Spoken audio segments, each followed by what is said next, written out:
Hello, everybody. It's time for a live stream. And my roommate's distracting me. My roommate's on the phone talking to somebody. I don't know. So, I have a few things I want to talk about in this episode. And I haven't done a live stream very often because it's just awkward living with a roommate. But I'm just going to go ahead and do what I planned, regardless of whatever the hell she does anyway. So, as always, I must go through the rules of Stream Club, and I have a new rule to introduce today. And after that, I'll tell you how my day went, and then I'm going to go on to discuss the factions of the Divergent movie series that I recently watched, my thoughts about them, and what I think of the movies in general. Very good movie series. My roommate told me about those movies, and they were very good. And I feel very relevant to our world today. So, before I get involved with that, though, I shall go over the rules of Stream Club. The first rule of Stream Club is you can talk about anything in Stream Club. The second rule of Stream Club is you must ask questions. The third rule of Stream Club is you have to trust chastity. The fourth rule of Stream Club is be excellent to each other. The fifth rule of Stream Club is party on, dudes. The sixth rule of Stream Club is don't move to Canada. And the seventh rule of Stream Club is the toy must be squeaked.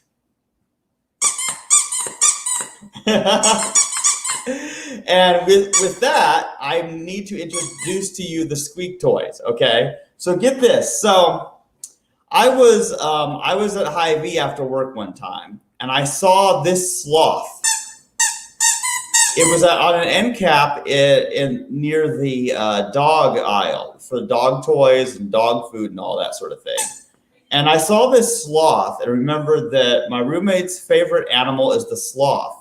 And not only is it a nice looking sloth, it makes a squeak sound when you squeeze it. So I bought this for my roommate. She loved it, and she liked to squeak it. And then I was feeling jealous, so I had to buy myself one, of course. So now I have the unicorn and the sloth, and oh, I love it.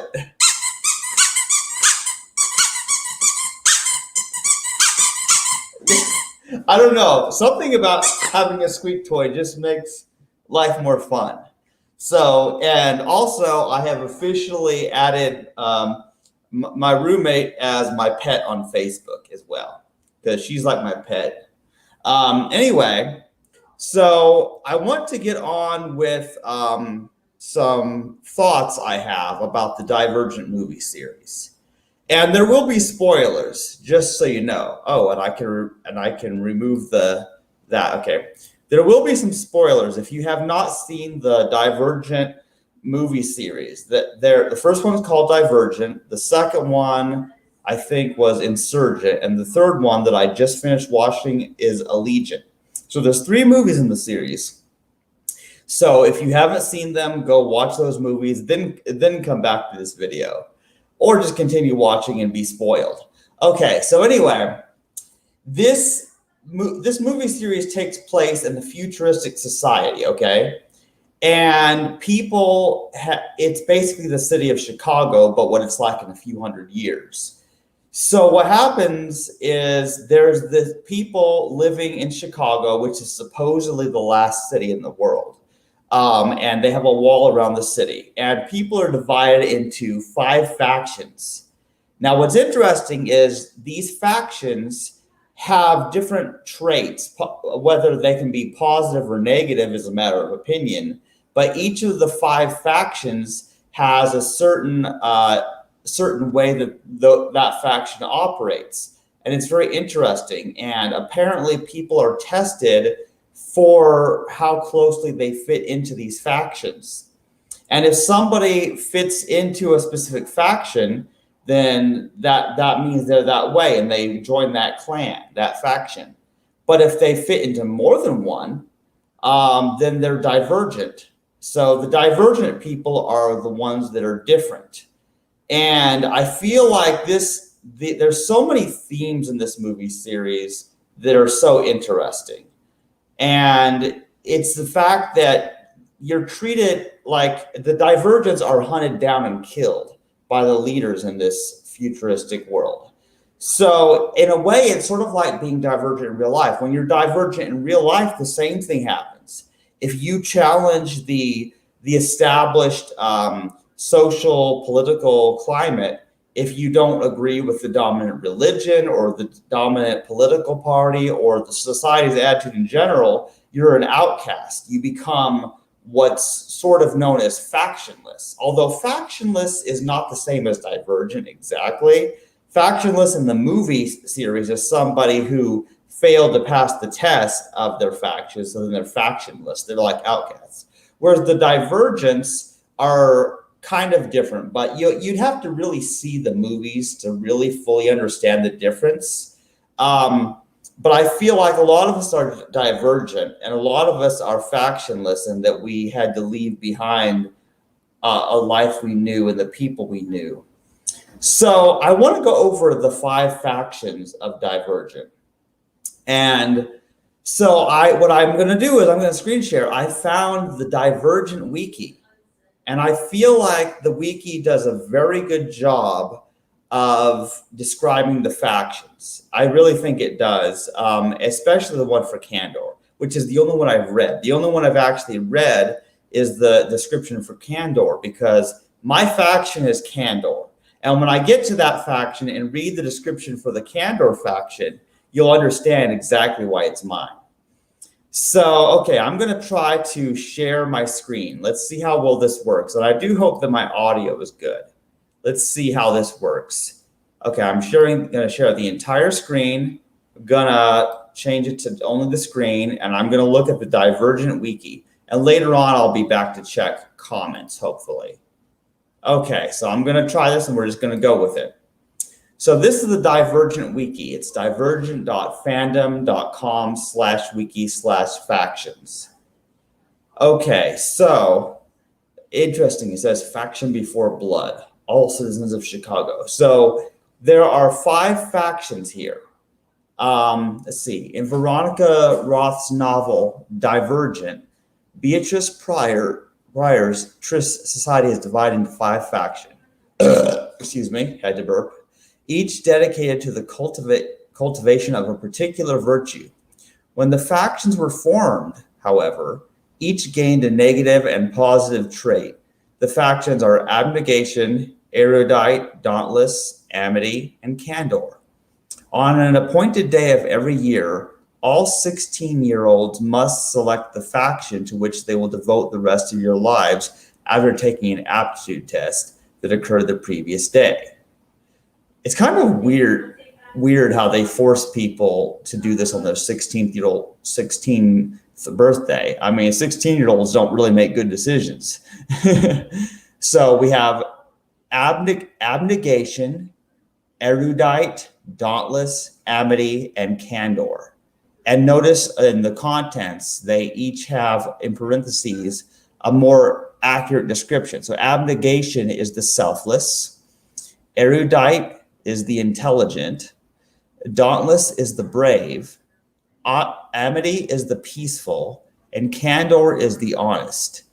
And then there's also factionless. So I don't know if I'll read this whole wiki, but I very well could. I mean, why not? And I may get distracted by my roommate talking on the phone, or talking to me, but I'm just going to go with this and just proceed as if I didn't have a roommate making noise.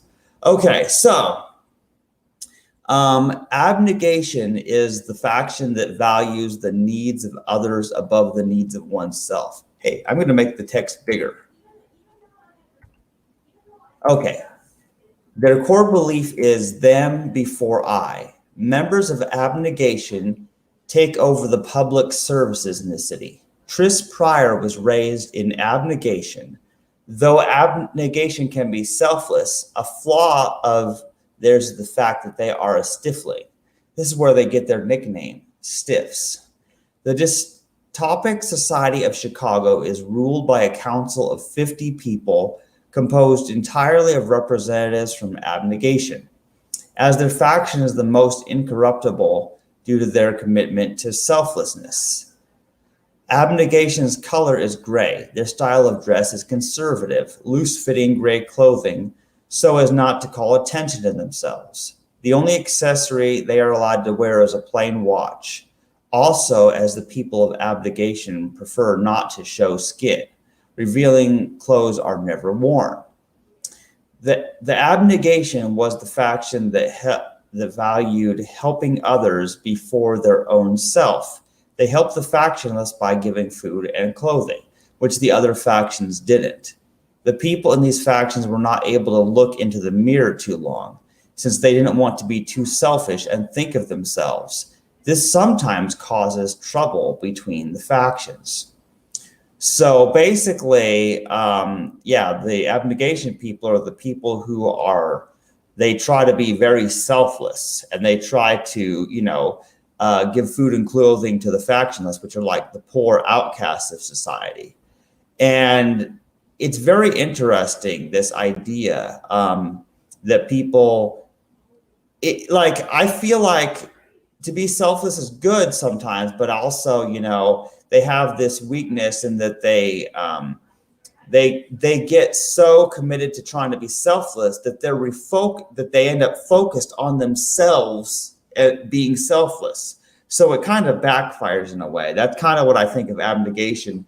It's a little bit weird because that's not what I agree with personally. But anyway, I shall continue, and I can skip the parts about the known people of those traits from the movie, because you can watch the movie, obviously. So let's see here.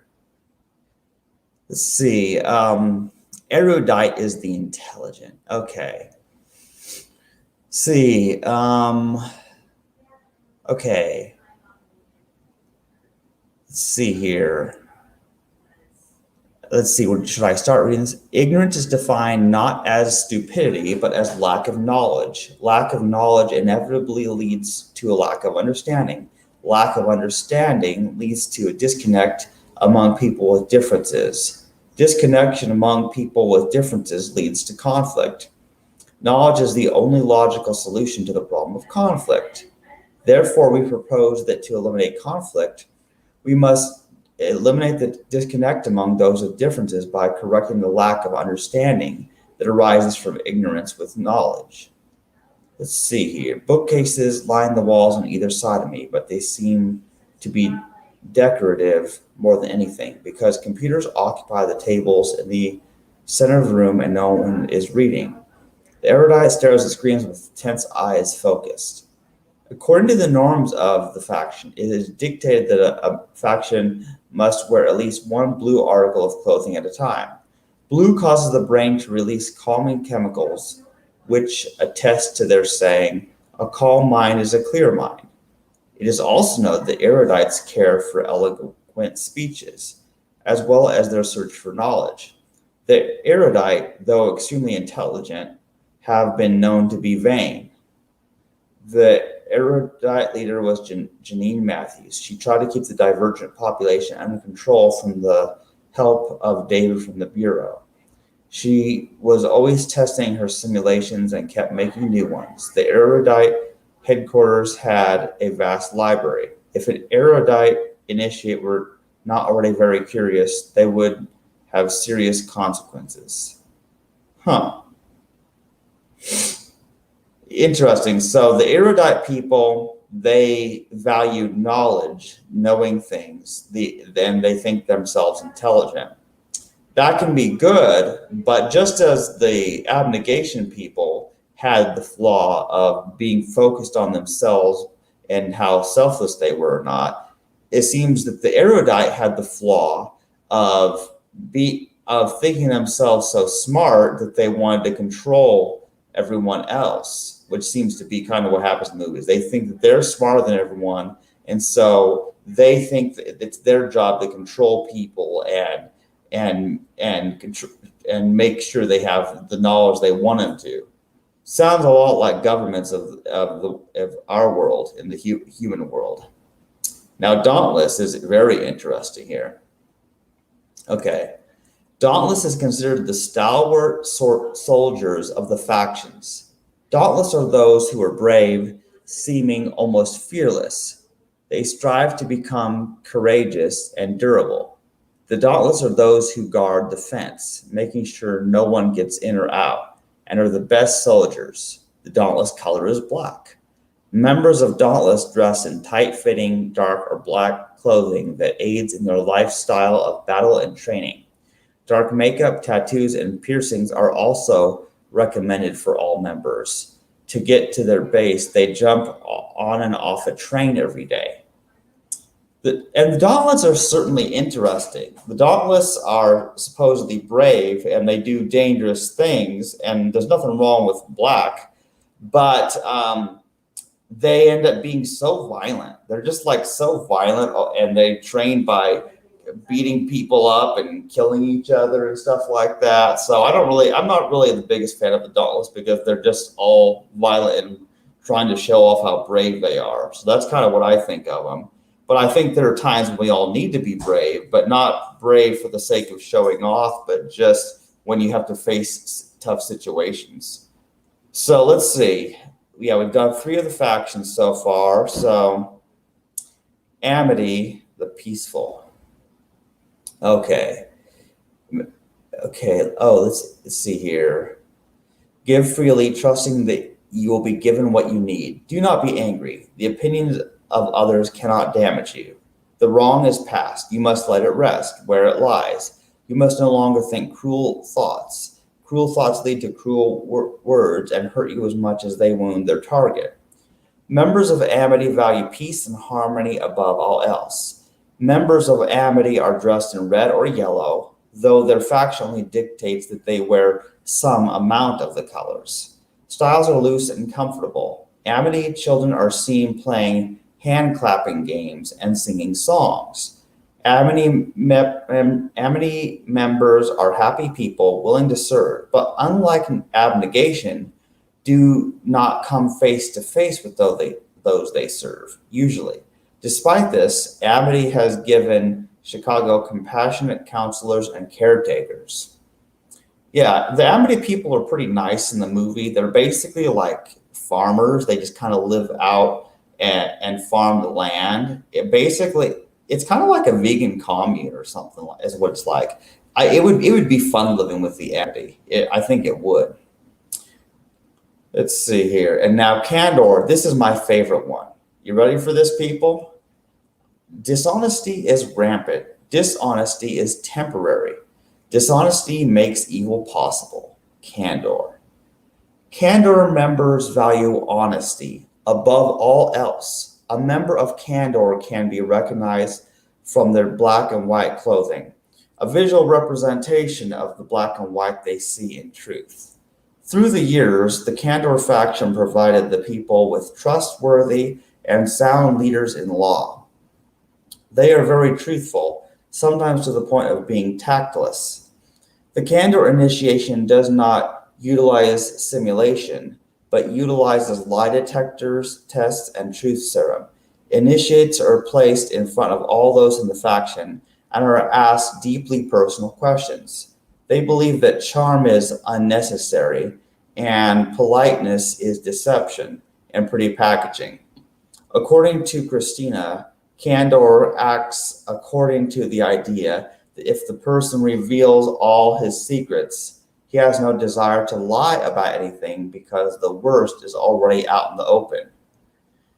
Although Candor values honesty the most, they also seek to develop impartiality. The term candor roots from the word candid. The name is a Latin word meaning to shine, be white. The Candor is the trustworthy faction. Honesty comes first with most of all. Honesty comes first with most of all and can read lies from body, language, actions. They value honesty and order, even if the truth is painful, and they wish they wouldn't. They shake their hands to greet one another, and for the males, they make wild gestures while arguing, showing they are good-natured while doing so.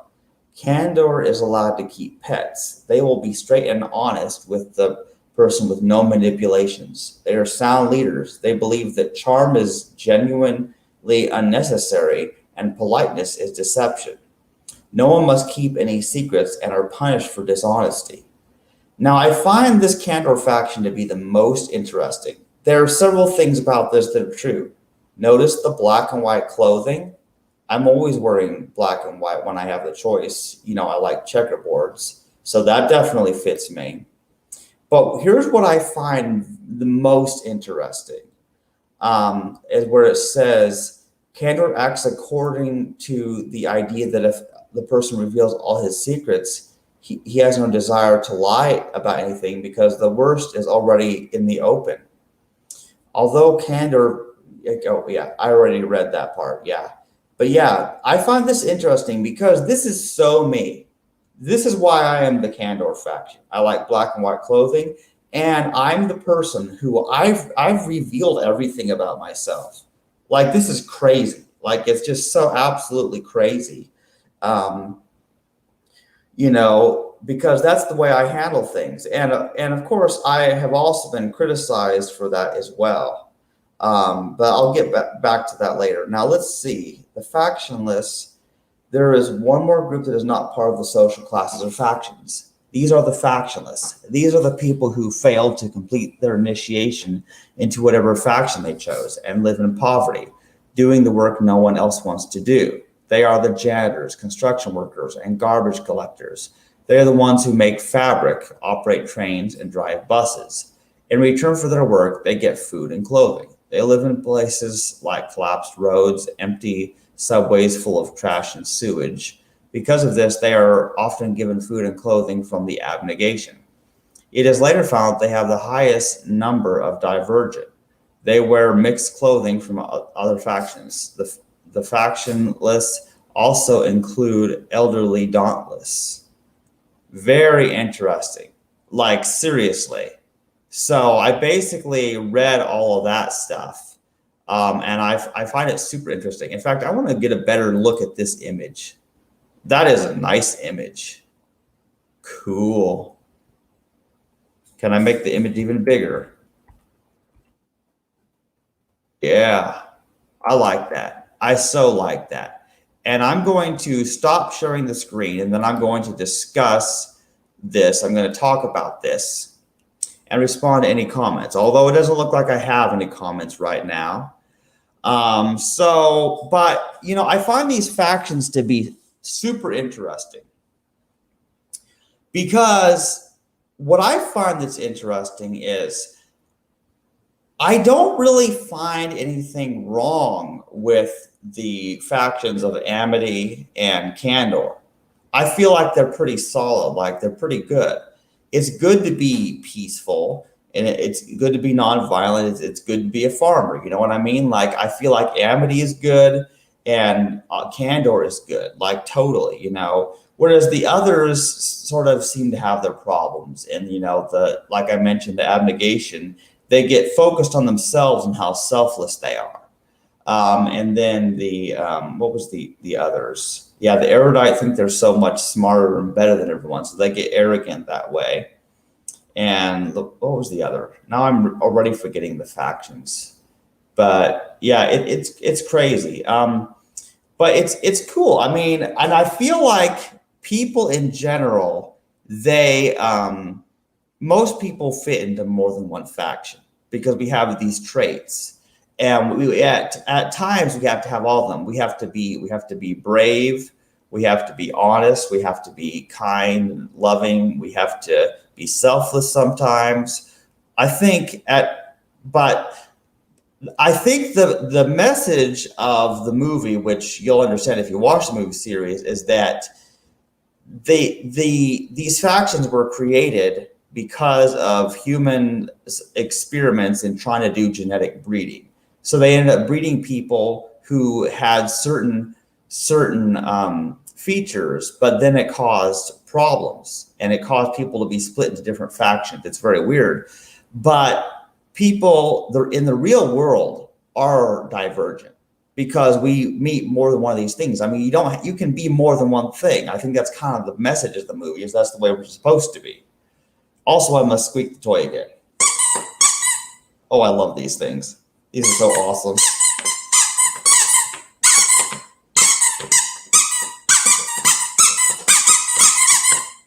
But I find this idea about candor to be very interesting because, you see, I like this idea that when you reveal all your secrets, you don't need to lie to anyone. There's nothing to cover up. In fact, I got this spam email. It was so weird. I actually deleted this spam email because I delete my spam. I just check my spam every once in a while. So I got this spam message from somebody, some kind of scammer. Okay, so this person claims to have installed a keylogger on my computer and to be have secretly recorded me through my computer's camera. And first of all, there's no proof that they did that, but assuming that there is some hacker that could spy on me through my camera, which I assume the government as well as Microsoft can already do, then this person that was trying to say, oh, that we're going to reveal to the world your video of you being recorded through your camera and your visit to a porn site and all this stuff. I'm like, really? Well, good luck with that, because it ain't true, you know. But that's the weird thing. And if they did secretly record me, like, how would it be any different than me recording myself intentionally doing a live stream? People have seen me eating and drinking and talking about random shit and burping and farting and dancing, like, and singing. Paul really hates it when I sing, but I like to sing. You know, so that's just the thing, is I do all these things myself, you know. So it's not like there's any great secret that someone else could threaten me with. So you can't blackmail me, because people already know everything about me. Not that anybody cares. What I really want is I want people to read my my series of books, Chandler's Honesty, because I wrote that series and it's a beautiful story. My books. So I've talked about that before. Also, I bought a pool noodle. It's a pool noodle. Feel the wrath of my noodle. You know, I had to buy a pool noodle. I got an email that the pool will be opening up at this apartment complex for residents. Anyway, I don't know when exactly. They're going to update us when it's available, but I may get a chance to go swimming this summer. So of course I had to buy a pool noodle. There's also a green noodle over there. So my roommate and I can have pool noodle battles. Noodle battles are fun. I just feel an irresistible urge to whack something with my orange pool noodle. Feel the wrath of the noodle. So anyway, let's see, where was I? Yeah, so I think honesty is important. And here's what's interesting. Like, for me personally right now in my life, I've been thinking about honesty, and I'm realizing it's what I value most. So candor is definitely my faction. Now, there comes a time when other things I value conflict with honesty. There's no denying that, because there are various opinions on honesty, even, believe it or not. So some people believe that it's morally acceptable to lie to save your life or to save someone else's life, you know. And the thing is, I tend to not be that way myself. I feel like truth is more important to me even than my own life. And the reason I came to this conclusion is very simple, because you can't prevent someone from taking away your own life, because you're going to die eventually. We're all going to die eventually. But you can prevent someone from taking away your truth if you're true to yourself, as long as you're alive. You know, someone can kill you, but they can't make you lie. So I value truth, because truth is like you can take you can take your truth with you your whole life, and then you die, and then of course it doesn't matter. But it's interesting because I feel like truth has to mean something, because as soon as we start saying, oh well, it's better to lie, to save someone's life, or it's better to lie, for whatever reason, or to avoid hurting someone's feelings. Like, if someone cooks you a meal or whatever, and they give you this meal, you know how people lie and say they like the taste of the food when they don't, because they don't want to hurt the feelings of the person who cooked it? That's pretty messed up.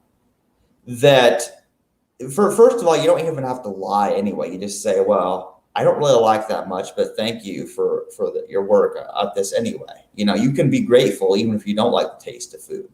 Like, I don't know, man. Lying is a very strange thing. It's very weird. But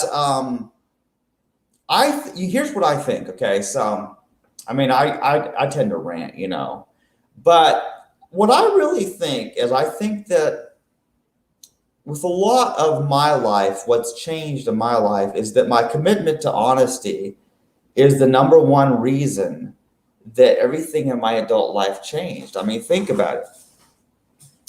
I was raised in Christianity, and I wasn't raised a vegan, and I made so many changes in my life, and I just really think that it's about honesty. Like, I couldn't go along with the flow of what other people told me I should be doing, because I'm divergent, basically. I'm divergent in that I'm different from other people. And I think technically everyone is divergent, but some are more so than others, because a lot of people, they just stick with the program. They stick with the political views and religion of their family and friends and the people in their area. Very few people are willing to take a stand and say, you know what, this thing I was taught, it ain't right, or this thing that's happening isn't right. And I feel like there are times when I've been all of the 5 factions. I'm always candor, but there are times when you have to be dauntless, you have to be brave, and you have to do things that are difficult, and then it's kind of strange. I feel like the Divergent movie series can really teach us a lot about humanity. It can really teach us a lot about who we are and the different aspects of us, I just really think it's a good movie series. Like, definitely watch the 3 movies, Divergent, Insurgent, and Allegiant. That series is great. Yeah, the 5 factions are just awesome. So I don't know. I've been thinking about those movies a lot, and I've just been thinking about life in general. It's very weird stuff going on lately these days. A lot has changed this past half year. And I'm happy. I'm really happy right now. And I have my problems, but my problems are mostly just worrying about money. So I'm not sure what all is going to happen with that, but that's always been a struggle. Even when I had my former job, my full-time job, shelving files and all that, I was always worried about money. I made so much money. I made a lot more money when I was working that job, but then I was always afraid of losing that job. I was always afraid that I would lose that job and then not have money because I lost that job. So even when I had the job, I was afraid of running out of money. Now I don't have that job, and I'm just working part-time at Hy-Vee, and I'm worried about money. And then today, something kind of sad happened. I was trying to get established donating plasma again, but they are requiring me to have my doctor fill out this paperwork stating the reason for me being on estradiol and that I'm okay to donate plasma. It's just kind of weird because I was a regular plasma donator and I made a little bit of extra money that way for like well over a year. But then I had my surgery and I got deferred for 6 months. Then I tried to get reestablished, and then they put this roadblock. It's like, oh well, you have to have your doctor do this. So it'll be a few weeks before I can see my doctor. I see my doctor on Monday, the 21st of June, and I want to update her on some things anyway. But so much has changed. Like seriously, so much has changed in the past year. First I have my testicles removed in September, and then I have the knee injury in December, and then I end up having to take a leave of absence, and I finally come to the conclusion that I can't really work that job anymore. So they were about to fire me, so I resigned anyway. Like everything has changed, and the only thing that hasn't changed is I'm still living in the same apartment in Independence, Missouri, which is great. I love this apartment, but now it's weird because now I have a roommate. And that's a whole story in and of itself, how she came to live with me. In fact, I'll let her tell that story if she ever quits being a lame ass and does live streams with me, because I've begged her to do live streams with me several times, but she's like, oh no, I gotta reply. I'm popular. I have people messaging me. She is popular. She recently came out as non-binary, and so has so many followers on Instagram. It's crazy. So she's ultra popular. But anyway, so I've just been trying to adjust to this because I'm working at Hy-Vee, plus I'm helping my mom with things as usual. And now I have a roommate that just kind of comes and goes and does whatever she pleases. You just never know. So sometimes she'll just go and buy something at the gas station and come back. So it's just a little bit weird because when I lived alone, everything was just quiet and peaceful, and I just made plans and I did things. But now that I have a roommate that might be leaving or coming back, or might be talking to someone on the phone, or might just be going to the kitchen and eating some food. Oh, and also she kept turning down the air conditioning down to 65, even though I told her not to. So I had to password protect the thermostat. I set up access control so that now she can't change the thermostat, that I have to do it. Because I trust her with my life, but I don't trust her with the thermostat because she'll turn it down to 65. I can't really handle anything below 75 when I sleep. Last night we tried 70 and it was really cold. But I really think 75 is right. Though I temporarily turned it up even higher so that the sound would not be picked up while I did this live stream. But it's only a matter of time before my roommate complains that it's getting too hot and tells me to turn it down. But as of this moment, I'm not too happy about that because she's going to help me financially when soon as she can. But so far, I've had to spend more money on food, and my electric bill is going to be a lot higher because ordinarily I don't use the air conditioning very much. So anyway, that's just life, adjusting to living with another person is not easy, but I'm glad it's her rather than anybody else, because she's vegan. That's the most important thing. I don't think I could have a non-vegan roommate, So anyway, life is pretty good. I have my financial worries, but life is pretty good. And I'm just in deep thought after watching the Divergent movie series. That was really good. There's so many good movies I've watched recently. Oh, I also watched the Princess Diaries. That was awesome. Yeah, so I guess I'll end this live stream because I've said just about everything I need to say at this point. But it was just good doing a live stream. Oh, one more thing I forgot to mention. My internet is actually slightly faster now. I have a new modem. An Xfinity guy came over and installed this new modem. And my internet speed is faster, and I'm supposed to save $10 a month, supposedly, on my plan, which I hope is true. I hope I didn't get screwed over, but I was already paying too much, so I figured, yeah, sure, why not install a new modem and have faster speed? So my Minecraft experience has improved a lot because I play on my friend's server, so the faster internet connection makes a huge difference in terms of connecting and loading the server world. So I have super fast internet, I have a weird roommate, and I have squeaky toys.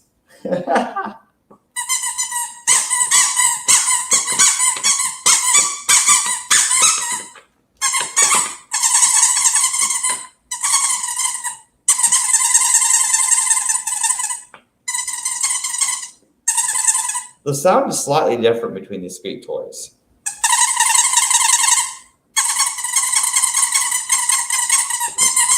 Yeah, they're just awesome.